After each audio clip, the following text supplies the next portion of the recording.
ఇన్ని రోజులు America Europe పై ఆధారపడ్డ భారత్కు సొంతంగా నావిగేషన్ వ్యవస్థ అందుబాటులోకి వచ్చినట్లయింది. ముఖ్యంగా ఈ ఉపగ్రహాలు విమానాలు నౌకలకు దిశానిర్దేశం చేయనున్నాయి. 20,000 కిలోమీటర్ల స్థలంలోని ఎలాంటి వస్తువునైనా పసిగట్టగల సామర్థ్యం శాటిలైట్ల సొంతం. ఇక IRNSS నుంచి 2 రకాల సేవలు అందుబాటులోకి రానున్నాయి. స్టాండర్డ్ పొజిషనింగ్ సిస్టమ్ ద్వారా అందరికీ సేవలు అందించడంతో పాటు నిర్దేశించిన వ్యక్తులకు వ్యవస్థలకు గోప్యంగా సమాచారం చేరవేయనుంది.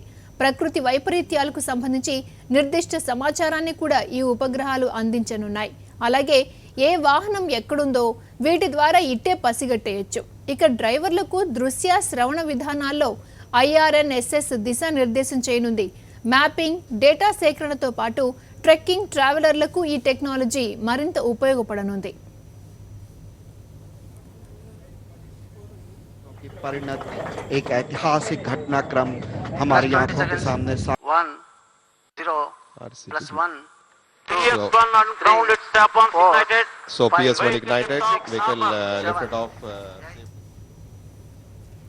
దేనికోసమైతే అగ్రరాజ్యం అమెరికా ముందు అవమానం ఎదుర్కొన్నామో ఆ అంకుల్ శ్యామే అసూయ పడేలా మన అంతరిక్ష సంస్థ దాన్ని సాధించి సగర్వంగా తలపైకెత్తుకుంది.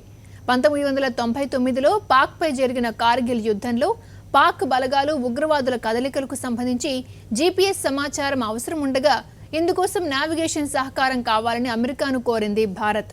ఇందుకు అగ్రరాజ్యం అమెరికా GPS సమాచారం అందించేందుకు ససేమిరా అంది. భారత్ ఎంత అర్థించినా లెక్క చేయలేదు. దీంతో అప్పటి నుంచి కసి పెంచుకున్న భారత్ సొంత నావిగేషన్ వ్యవస్థ ఉండాలనే ఉద్దేశంతో ఈ ప్రయోగానికి నడుం బిగించింది. 17 ఏళ్ల శాస్త్రవేత్తల కృషి నేటికి సాకారమైంది. నాటి అవమానం నేటి విజయంగా మారింది. भी बिल्कुल आकाश जो हमारे अथक प्रयासों की परिणत एक ऐतिहासिक घटनाक्रम हमारी आंखों के सामने 1 0 మిగతా దేశాల ఉపగ్రహాలతో పోలిస్తే IRNSS ఉపగ్రహాలు అత్యంత ఆధునికమైనవి. అతి తక్కువ ఖర్చుతో తయారు చేసిన IRNSS శాటిలైట్లు మన దేశంలో దాదాపు 36,000 కిలోమీటర్ల దూరం వరకు సేవలు అందించనుంది. దేశ సరిహద్దు నుంచి కూడా 1,500 కిలోమీటర్ల దూరంలోని సమాచారాన్ని కూడా పసిగట్టేస్తుంది. మరీ ముఖ్యంగా శత్రువుల కదలికలను అనుక్షణం గుర్తించడంలో మన IRNSS ఉపగ్రహాలు ఎంతో ఉపయోగపడనున్నాయి.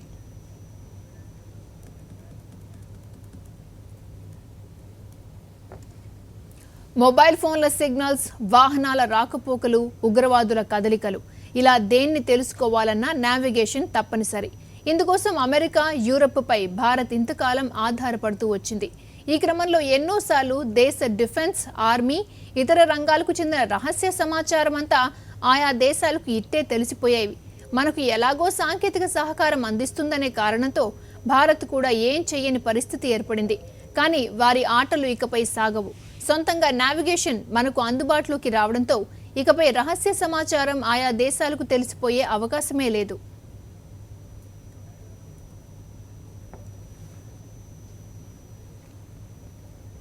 భారత్ నావిగేషన్ ప్రయోగాన్ని చూసి ప్రపంచ దేశాలే ఆశ్చర్యపోవాల్సిన పరిస్థితి ఏర్పడింది. ఎందుకంటే మనకంటే అన్ని రంగాల్లో ముందున్న డ్రాగనే ఈ విషయంతో ఎంతో వెనుకబడినట్లు కనిపిస్తోంది. నావిగేషన్ కోసం భారత్ కేవలం 7 ఉపగ్రహాలను ప్రయోగిస్తే బైదు నావిగేషన్ కోసం 35 శాటిలైట్లను ప్రయోగించింది చైనా. అంతేకాదు ఇందుకోసం భారీగా ఖర్చు చేసింది. అటు అగ్రరాజ్యం అమెరికా 24, రష్యా 24, యూరప్ 27 శాటిలైట్లను ప్రయోగించాయి.